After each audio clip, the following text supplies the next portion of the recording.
I was on a call with the Ontario Immigrant Nominee Program, and they provided some updates on what we can expect with the launch of the redesigned OINP. So if you're one of the people whose expression of interest was canceled, then you'll want to listen. Then you'll want to watch this. So just a quick recap for anyone new. On June 26th, the OINP officially scrapped the old program streams and introduced a single new one. And this is phase 1 of the redesigned. And the new program is called the Ontario Workforce Priority Stream. For greater clarity, the OINP is a provincial system and path to permanent residency that operates separately from the express entry system. To apply, you have to have a job offer, and your employer submits the job offer to the OINP, and then you create an expression of interest. You have to create the EOI before you can get an invitation to apply. Your EOI gets ranked based on different factors that are established by the BC PNP, and then that are established by the OINP, and then periodically, the OINP issues invitations to apply to the highest ranking candidates. Now, if you created an EOI and hadn't been invited before the June 26th update, then your profile was automatically removed from the system. And so here's what we can expect will happen next based on the information shared in the OINP's call. On the call, the OINP representative clarified that they anticipate the expression of interest system will be reopened early August. So that's what we heard from them direct, which does differ from the direction on their website, which says later this summer. And just to clarify, that's what was presented and shared in a live session with the OINP. So keep track on the website for the official relaunch. We expect that it will be posted there. Hopefully, those who had EOIs canceled will get notified directly by email. That's something that the presenter did suggest they will endeavor to do, but that's not a guarantee. So just make sure that you're watching the website. Additionally, employers will have to resubmit the job offer. So remember, that has to come first. And then once the employer job offer is submitted, you can resubmit your expression of interest. One welcome change to the new program is it was verified that the revenue requirements for employers has changed.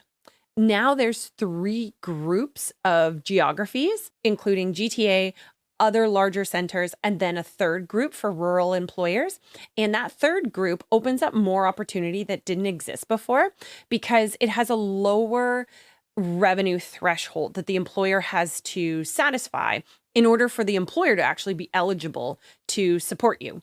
So if you're outside of the GTA and centers like Ottawa, Waterloo, then check if your employer falls into the third bucket with respect to the revenue threshold, because now people who are in those more rural or remote areas might have an opportunity to apply through OINP that didn't exist before the redesign. One thing we don't know yet is how points will be awarded to your expression of interest, because that scoring grid hasn't been released yet. And OINP said that they're hoping that will get released soon. So again, it's going to come out before the EOI system reopens. It has to.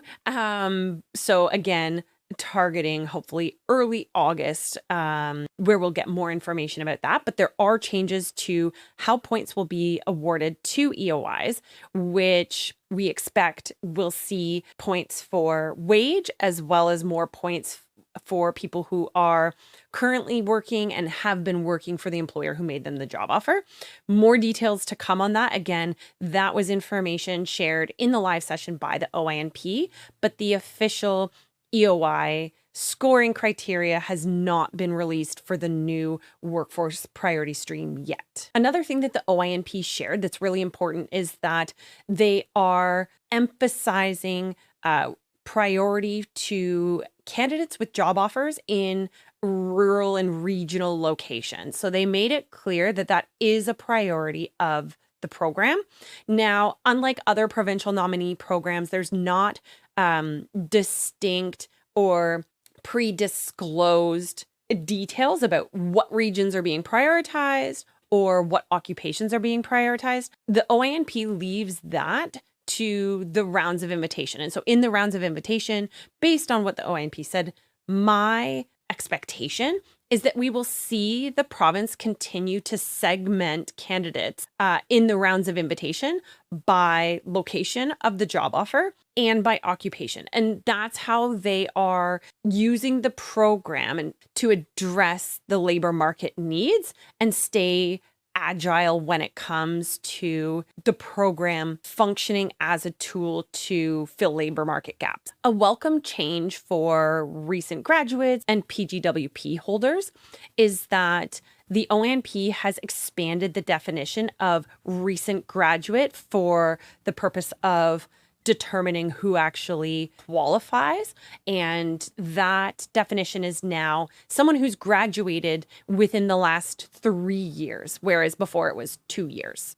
So that should help ease some of the stress for international graduates who are racing against the clock. There's that additional 1 year window where you'll still remain eligible to qualify as a recent graduate. And another interesting one, I'll finish on this one, is OINP specifically addressed personal support workers or PSWs because the role can actually fall in 2 different NOC, Tier 3 and Tier 4.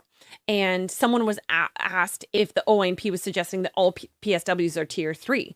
And the OINP rep clarified that no, the onus is still on the employer and the applicant to review the lead statement in the NOC, the main duties, to confirm you do over 50% of the main duties listed in the NOC, and to select the NOC code based on the description that's most closely aligns with the role and the environment in which you actually work. If you want to stay on top of whatever OINP announces next, join me in my live Ask Me Anything sessions that run every Wednesday at 7 p.m., where we discuss changes live and I'll answer your questions and provide guidance of how I would approach your situation. Sign up for free inside Navio HQ and you'll get notified before each one.